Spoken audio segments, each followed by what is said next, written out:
नमस्कार दोस्तों, स्वागत है आप सभी लोगों का Sonu study classes YouTube channel. दोस्तों, आज मैं आप सभी लोग को एनसीईआरटी बुक क्लास 11 भूगोल चैप्टर 11 वायुमंडल में जल पर प्रश्न उत्तर मैं आप लोगों को इस वीडियो में बताऊंगा।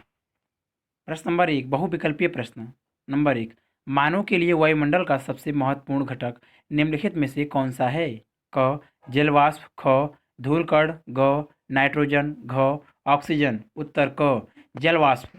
नंबर 2, निम्नलिखित में से वह प्रक्रिया कौन सी है जिसके द्वारा हल जिसके द्वारा जल द्रव्य से गैस में बदल जाता है?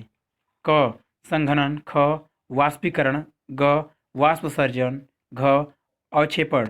उत्तर ख वाष्पीकरण। नंबर 3, निम्नलिखित में से कौन सा वायु की उस दशा को दर्शाता है जिसमें नमी उसकी पूरी क्षमता के अनुरूप होती है? क सापेक्ष आर्द्रता, ख निरपेक्ष आर्द्रता, ग विशिष्ट आर्द्रता, घ संतृप्त संतृप्त हवा। उत्तर घ संतृप्त हवा। नंबर 4, निम्नलिखित प्रकार के बादलों में से आकाश में सबसे ऊंचा बादल कौन सा है? क प्रच्छाभ, ख वर्षा मेघ, ग स्त्री, घ कपासी। उत्तर क प्रच्छाभ। प्रश्न नंबर 2, निम्नलिखित प्रश्नों के उत्तर लगभग 30 शब्दों में दीजिए। नंबर 1, वर्षण के 3 प्रकारों के नाम लिखें। उत्तर, वर्षण के कई प्रकार होते हैं जैसे वर्षा, हिमपात, सहिम, वृष्टि तथा करकापाता।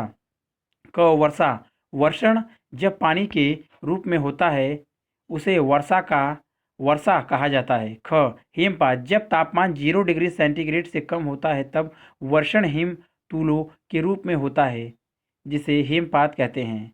ग सहिम वृष्टि, वर्षा की बूंदें जो गर्म हवा से होकर निकलती हैं तथा नीचे की ओर ठंडी हवा से मिलती हैं, इसके परिणाम स्वरूप वह ठोस हो जाती हैं तथा सतह पर वर्षा की बूंदों से भी छोटे आकार में बर्फ के रूप में गिरती हैं जिसे सहिम वृष्टि कहा जाता है। घ करकापात, यह वर्षण का एक प्रकार है तथा यह काफ़ी सीमित मात्रा में होता है। यह समय तथा क्षेत्र की दृष्टि से यदाकदा की यदा कदा ही होता है। नंबर 2, सापेक्ष आर्द्रता की व्याख्या कीजिए। उत्तर, दिए गए तापमान पर अपनी पूरी क्षमता की तुलना को वायुमंडल में मौजूद आर्द्रता के प्रतिशत को सापेक्ष आर्द्रता कहा जाता है। हवा के तापमान के बदलने के साथ ही आर्द्रता ग्रहण करने की क्षमता बढ़ती है तथा सापेक्ष आर्द्रता भी प्रभावित होती है। यह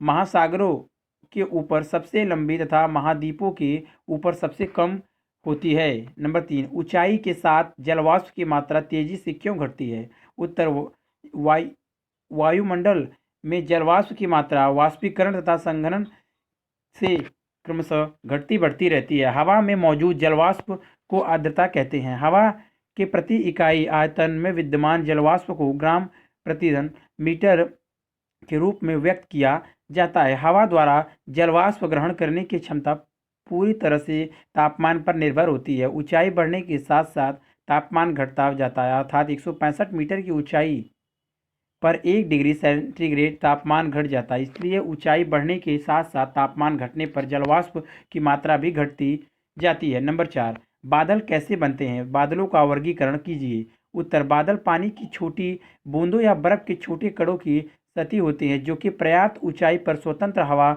में जलवाष्प के संघनन के कारण बनते हैं। चूंकि बादलों का निर्माण पृथ्वी की सतह से कुछ ऊंचाई पर होता है इसलिए यह भिन्न आकारों के होते हैं। ऊंचाई, विस्तार, घनत्व तथा पारदर्शिता, यह अपारदर्शिता के आधार पर बादलों को 4 रूपों में वर्गीकृत किया जाता है। नंबर 1, प्रच्छाभ मेघ, कपासी मेघ, स्त्री मेघ, वर्षा मेघ। प्रश्न नंबर 3, निम्नलिखित प्रश्नों के उत्तर लगभग 150 शब्दों में दीजिए। नंबर 1, विश्व के वर्षण वितरण के प्रमुख लक्षणों की व्याख्या कीजिए। उत्तर, एक साल में वर्षा की कुल मात्रा के आधार पर विश्व में निम्नलिखित भिन्नता देखने को मिलती है।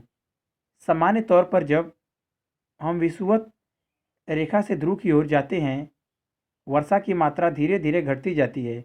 विश्व के तटीय क्षेत्रों में महाद्वीपों के भीतरी भागों की अपेक्षा अधिक वर्षा होती है। विश्व के स्थलीय भागों की अपेक्षा महासागरों के ऊपर वर्षा अधिक होती है। वार्षिक वर्षण की कुल मात्रा के आधार पर विश्व की मुख्य वर्षण प्रकृति को निम्नलिखित रूपों में पहचाना जाता है।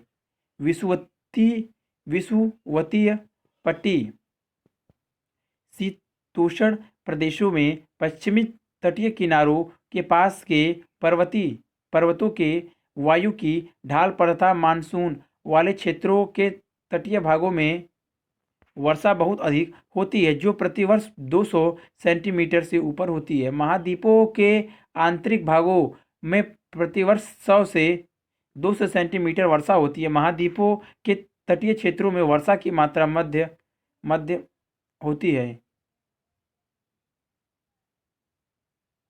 उष्णकटिबंधीय क्षेत्र के केंद्रीय भाग तथा शीतोष्ण क्षेत्रों के पूर्वी एवं भीतरी भागों में वर्षा की मात्रा 50 से 100 सेंटीमीटर प्रतिवर्ष तक होती है। महाद्वीप के भीतर भाग के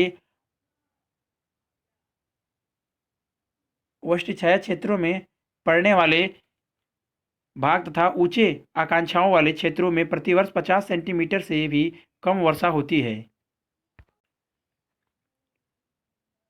नंबर 2, संघनन के कौन कौन से प्रकार हैं? ओस एवं तुषार के बनने की प्रक्रिया की व्याख्या कीजिए। उत्तर, वायुमंडल में विद्यमान जलवाष्प का जल के रूप में बदलना संघनन कहलाता है। इस क्रिया के उत्पन्न होने के कई कारण हैं। क, जब वायु निरंतर ऊपर उठकर ठंडी हो जाए। ख, जब नमी से भारी वायु किसी पर्वत के सहारे ऊंची उठकर ठंडी हो जाए।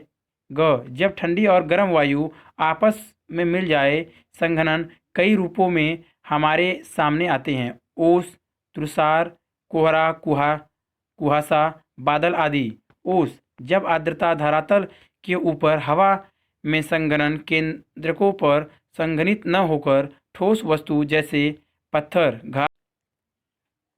घास तथा पौधों की पत्तियों पर पानी की बूंदों के रूप में जमा होता है, तब इसे ओस के नाम से जाना जाता है।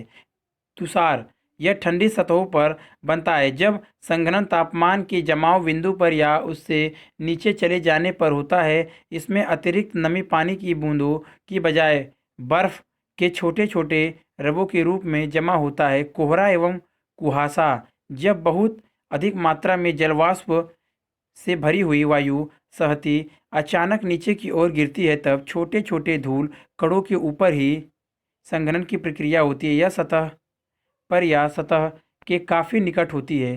कुहासे एवं कोहरे में केवल इतना अंतर होता है कि कुहासे में कोहरे की अपेक्षा नमी अधिक होती है, यानी कोहरे कुहासे की अपेक्षा अधिक शुष्क होते हैं। बादल पानी की छोटी बूंदों या बर्फ के छोटे रबों की सहती होते हैं, जो कि पर्याप्त ऊंचाई पर स्वतंत्र हवा में जल वाष्प के संघनन के कारण बनते हैं। ओस और तुषार बनने की प्रक्रिया। ओस बनने के लिए सबसे उपयुक्त अवस्था साफ आकाश, शांत हवा, उच्च सापेक्ष आर्द्रता तथा ठंडी एवं लंबी रातें हैं। ओस बनने के लिए यह आवश्यक है कि ओसांक जमाव बिंदु से ऊपर हो।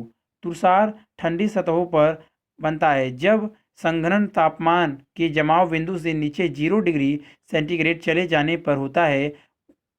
उजल तुषार के बनने की सबसे उपयुक्त अवस्था ओस के बनने की अवस्था के समान है। केवल हवा का तापमान जमाव बिंदु पर या उससे नीचे होना चाहिए। परियोजना कार्य। नंबर 1 जून से 31 दिसंबर तक के समाचार पत्रों में सूचनाएं एकत्र कीजिए कि देश के किन भागों में अत्यधिक वर्षा हुई। उत्तर, छात्र स्वयं करें। अगर वीडियो अच्छी लगी तो वीडियो को लाइक करें, शेयर करें, कमेंट करें और नेक्स्ट वीडियो के लिए चैनल को सब्सक्राइब जरूर करें। Thank you for watching.